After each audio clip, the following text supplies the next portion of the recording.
মোৰ YouTube channel মহৎ জীৱনৰ সন্ধানলৈ আপোনালোকক স্বাগতম জনালোঁ।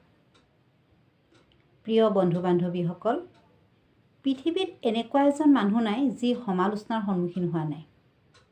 পৃথিৱীৰ মহত্তম ব্যক্তিসকলো সমালোচনাৰ সন্মুখীন হৈছে। প্ৰায় সৰ্বসাধাৰণ মানুহেই আনৰ সাফল্য ভাল নাপায়। তেওঁলোকে নিজেও একো কৰিব নোৱাৰে, কৰিবলৈ একো নাথাকেও, আৰু তেওঁলোকে যিকোনো এজনক সমালোচনাৰ লক্ষ্য হিচাপে বাছি লয়। আমি যদি তেনেকুৱা সমালোচনালৈ ভয় কৰোঁ বা সমালোচনাৰ বাহিৰত থাকিবলৈ বিচাৰোঁ, আমি জীৱনত একো কৰিব নোৱাৰোঁ। আমি শূন্যতেই ৰৈ যাব লাগিব। সমালোচনা দুই ধৰণৰ থাকে। কিছুমান অজ্ঞতাৰ কাৰণে সমালোচিত হয় আৰু কিছুমানে হিংসাৰ কাৰণে সমালোচনা কৰে। অজ্ঞতাৰ কাৰণে হোৱা সমালোচনা নিৰ্মূল কৰিব পাৰি বা সচেতনতাৰে শুধৰাবও পাৰি। কিন্তু হিংসাৰ কাৰণে হোৱা সমালোচনাক ছদ্মবেশী প্ৰশংসাও বুলিব পাৰি। আচলতে তেওঁ আপোনাক সমালোচনা কৰিছে, আপুনি য'ত আছে তেওঁক তাত থাকিবলৈ লাগে। তেওঁ তাত থাকিবলৈ বিচাৰিছে কিন্তু নোৱাৰিছে। আচলতে কি জানে?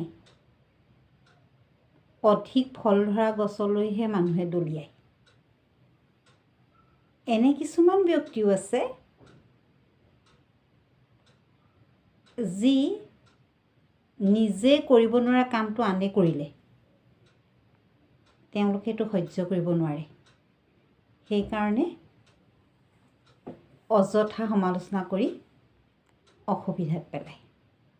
আমি কিন্তু সেই সমালোচনাবোৰলৈ কাণ কৰিলে নহ'ব। আমি গজগমন কৰিব লাগিব। হাতী ৰাস্তাইদি গৈ থাকোঁতে কুকুৰে ভুকে।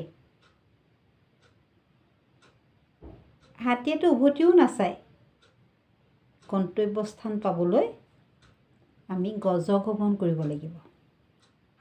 অৱশ্যে সমালোচনাৰ গঠনমূলক দিশো আছে। ধৰক, কোনোবা এজন ব্যক্তিয়ে আপোনাক ভাল পায়, আপোনাৰ উন্নতি বিচাৰে, গতিকে আপোনাৰ কামক সমালোচনা কৰি তেওঁক আপোনাক অনুপ্ৰাণিত কৰিব বিচাৰিছে। তেনে সমালোচনাক আপুনি অন্তৰেৰে গ্ৰহণ কৰিব আৰু ধন্যবাদ জনাবলৈ নাপাহৰিব। কৃতজ্ঞতা মানুহৰ বৰ ডাঙৰ গুণ। আমাৰ এইখিনিতেই ভুল হয়। আমি ধন্যবাদ, থেংক ইউ এই শব্দকেইটাৰ পৰা আঁতৰি থাকোঁ। আঁতৰি ঠিক থকা নহয়, আমি পাহৰোঁ। আৰু কিছুমানৰ এটা সংভাৱো থাকে যে মই কৰিছোঁ আৰু এইটোনো কি তেওঁক ধন্যবাদ দিবলগীয়া কথা। আচলতে সেইটো নহয়। কোনোবা এজন ব্যক্তিৰ লগত আপোনাৰ ব্যক্তিগতভাৱে বেয়া পোৱা হৈ আছে। তেওঁ আপোনাক কিবা কথাত সমালোচনা কৰিলে। আপুনি নাভাবিব যে আপোনাক বেয়া পাই কাৰণেহে তেওঁ সমালোচনা কৰিছে। তেওঁ সমালোচনাটো বিশ্লেষণ কৰি চাব, তাতো আপুনি উপকৃত হ'ব পাৰে। আমিও আনক সমালোচনা কৰিব পাৰোঁ, কিন্তু আনক সমালোচনা কৰাৰ আগতে কেইটামান কথাৰ ওপৰত গুৰুত্ব দিব লাগিব। কাৰোবাক সমালোচনা কৰিবলৈ প্ৰশিক্ষকৰ দৃষ্টিৰে সমালোচনা কৰক।